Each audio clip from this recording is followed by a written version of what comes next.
All right, let's take a look at our Spring Boot starter project. Maven projects always have source code in the same place, under the source, main, Java folders.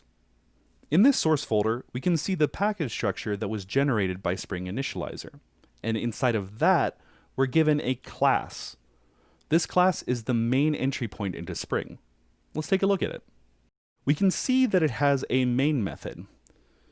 It actually runs itself in order to initialize the Spring application context.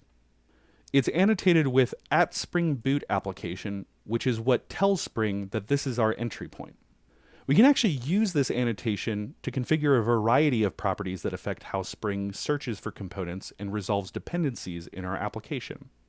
We're going to use Command or Control click to go to the definition of this annotation in order to take a look at it a little bit closer. You can also right-click on the annotation and choose Go to, Declaration or Usages to find a keybind for this action or to trigger it manually.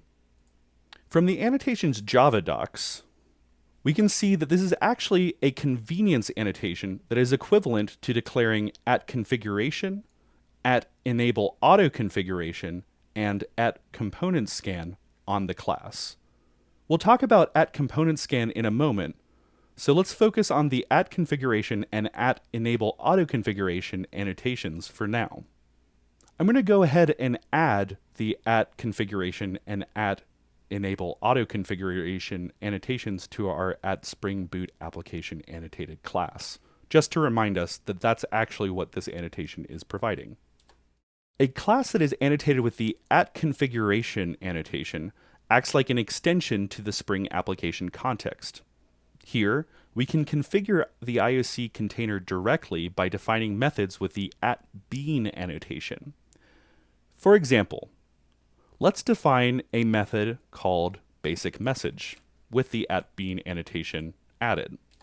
When we define a method like this that has a return value and the @bean annotation, we're telling Spring that, hey, here's a bean to include in the application context, and you can create it by calling this method.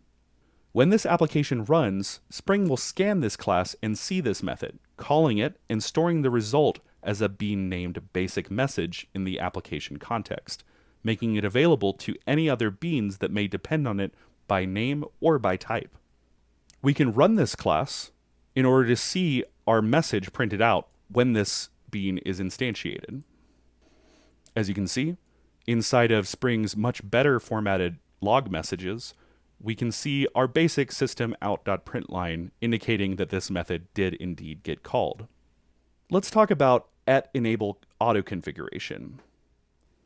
This tells Spring to try its hardest to find the right bean to match another bean's dependency, so that we can leave our configuration as vague as possible until greater accuracy is needed. For example, if we add another @bean annotated method called compoundMessage that takes a string argument, it will be automatically provided by the BasicMessage bean. Because the only string type bean we've defined outside of compoundMessage is BasicMessage. And Spring's auto configuration is smart enough to put the two together. If we run the application, we can see the output from each method in order. First, BasicMessage is run, and then the result is passed to compoundMessage. Spring can be pretty smart. It can't do everything though.